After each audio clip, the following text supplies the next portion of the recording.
امریکہ میں صدیقی فیملی کی وکیل ایلن وٹفیلڈ کو یہ معلومات فراہم کی گئیں۔ ایک ہفتے کے اندر جو ہے وہ ایک دم سے پروڈیوس بھی ہو گئی، یا تو لاپتہ تھی، ان کی قید میں تھی، اور ایک دم سے اتنے جرموں کے پلندے تھوپے چلے جا رہے ہیں، وہ ایک ہفتے کے اندر سب کے پروف ہو گئے۔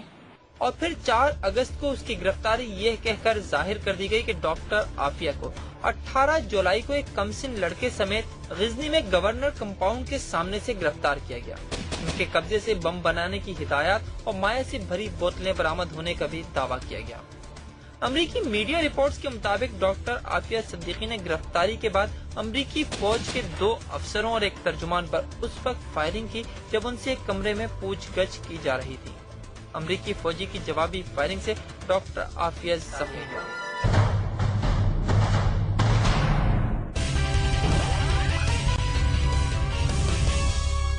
ڈاکٹر عافیہ کی امریکی تحویل میں موجودگی کی تصدیق بھی امریکہ کی جانب سے ہی کی گئی۔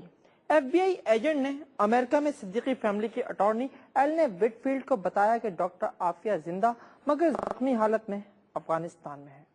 میرے ساتھ اس وقت ٹیلی فون لائن پر امریکہ سے موجود ہیں Alan Whitfield. Alan, thanks for being with GeoFIR. Would you like to tell us what information do you have about Dr. Afia? There's a hearing today in New York, in the Southern District of New York. It's a criminal complaint that alleges that she tried to murder somebody and assault somebody who was in the American military. And, the sentence is either upwards of 20 years or a fine. So it's a big range. Today we will just have her plead not guilty because she's not, and then we will, get ready for a hearing on Thursday for bail. Are you in touch with Siddiqui family? What they are looking for? Yes, please do not contact them. They do not want to be contacted by the press. They will not speak with you. You will alienate them seriously if you try to contact them. Fauziya gave a press statement on the air so that everybody would have something on camera. And we're going to be issuing some print releases soon for print media, but we cannot give you any more than that right now. Is there any chance of any meeting of Siddiqui family with Dr. Afia? I'm sorry, but that's just that she cannot speak to any press this time. It wouldn't be allowed by the U.S. authorities, and it would not be wise because she's charged with a crime. Well, that's standard, actually. Usually prisoners, people who are kept in custody are not allowed to speak with the media. Bagram جیل کی تاریکی سے doctor Aafia کا نام سامنے لانے میں ایک کردار ایشین ہیومن رائٹس آرگنائزیشن کا بھی ہے۔ ڈاکٹر عافیہ کا پتہ تو چل گیا، لیکن مزید کیا کر رہی ہے یہ آرگنائزیشن، یہ جاننے کے لیے ہم نے رابطہ کیا ہے ہانگ کانگ میں ایشین ہیومن رائٹس آرگنائزیشن کے پاکستان ڈیسک کے انچارج بصیر نوید سے۔ بصیر صاحب، ڈاکٹر عافیہ کا معاملہ کہاں تک پہنچا؟ کیا تازہ ترین معلومات ہیں آپ کے پاس ان کے بارے میں؟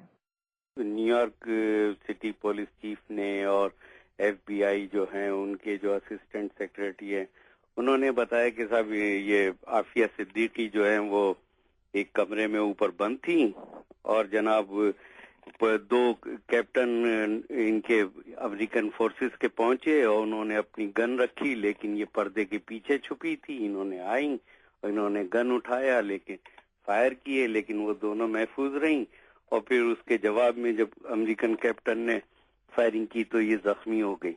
اور یہ سارا واقعہ 18 جولائی کا ہے 2008 کا۔ اب آپ اس سے اندازہ لگا سکتے ہیں کہ یہ بالکل ہی جس پریشانی کے عالم میں ہیں کہ کس طرح جسٹیفائی کریں کہ 2003 سے اب تک کی یہ غائب تھی، کیونکہ جو ڈس اپیئرنس ہے یا مسنگ ہے یہ معاملہ ایسا ہے کہ یہ انتہائی ان کے لیے نقصان دہ کہ بھائی 5 سال کہاں رکھا۔ اب وہ یہ خبر بالکل اس طرح لائیں جیسے کوئی دور دراز علاقے پاکستان کا ایس ایچ او کہتا ہے یا پولیس افسر کہتا ہے جی پولیس مقابلہ ہوا اور وہ مارا گیا لیکن ہم محفوظ رہے، اور ایک خاتون سے اس طریقے سے وہ منسوب کر کے بات کر رہے ہیں۔ بالکل یہ اس لیول پہ آ گئے ہیں جہاں ان کے پاس کوئی جواب نہیں ہے۔ مارچ 2003 میں جب ڈاکٹر عافیہ لاپتہ ہوئی تو ان کے 3 بچے بھی ان کے ہمراہ تھے، ان کے بارے میں کیا اطلاعات ہیں؟ دیکھیے اس میں بھی متضاد اطلاعات ہیں۔ ایک تو ابھی یہ بتایا گیا ہے کہ کوئی بچہ ہے جو ان کے ساتھ ہے، لیکن یہ اس کی بھی کنفرم نہیں ہے۔ جو ہماری اطلاعات ہیں اس کے مطابق ان کا جو اس وقت 6 ماہ کا بچہ تھا وہ شاید اب زندہ نہیں ہے، لیکن اللہ نہ کرے ایسا ہو، بلکہ وہ زندہ ہو. لیکن اطلاعات یہ بتاتی ہیں کہ وہ جو ہیں وہ صاحبزادہ جو ہے ان کا آخری جو تھا وہ بیچارہ شاید یہ ہے اطلاعات کہ وہ انتقال کر گیا ہے دوران حراست، جو یہ اللیگل حراست تھی اس کے اندر.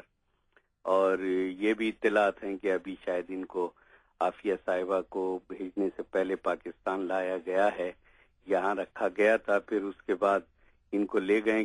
Asian human rights organization doctor Aafia کی بازیابی کے لیے کیا کر رہی ہے؟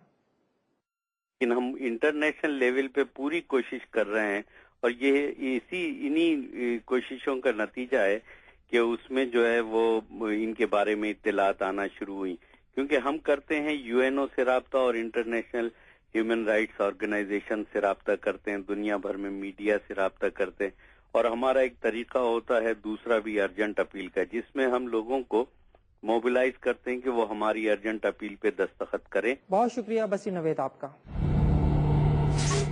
ڈاکٹر عافیہ کا معاملہ تو طول ہی پکڑتا جا رہا ہے، یہ اب عدالت میں بھی لے جایا جا چکا ہے.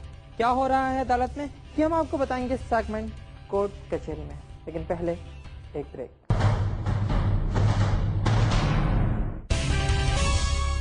ڈاکٹر عافیہ کی زندگی کو خطرہ ہے. معاملہ چونکہ میڈیا میں آ چکا ہے لہذا اسے ختم بھی کیا جا سکتا ہے. امریکہ سے فوری مطالبہ کیا جائے کہ وہ غیر قانونی اور ماورائے عدالت پاکستان سے لے جائی گئی ڈاکٹر عافیہ کو پاکستان کے حوالے کریں. یہ استدعا کی گئی ہے اسلام آباد ہائی کورٹ سے ایک خصوصی درخواست میں.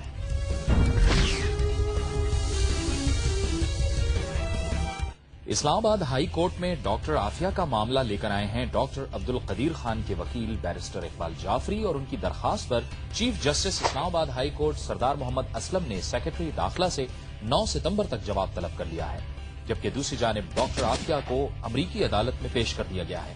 وہ جب عدالت میں داخل ہوئیں تو انتہائی کمزور نظر آ رہی تھیں اور کر سہارے سے چل رہی تھیں.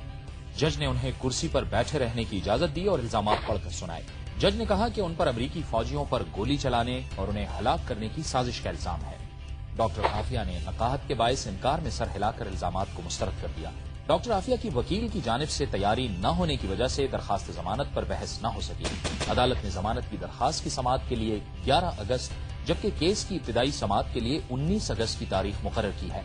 عدالت نے ڈاکٹر عافیہ کی وکیل کی درخواست پر ڈاکٹر عافیہ کے طبی معائنے کی بھی ہدایت کی ہے. جرم ہوتے رہیں گے اور آپ تک پہنچے گی ہر جرم کی فرسٹ انفارمیشن رپورٹ صرف GeoFIR میں.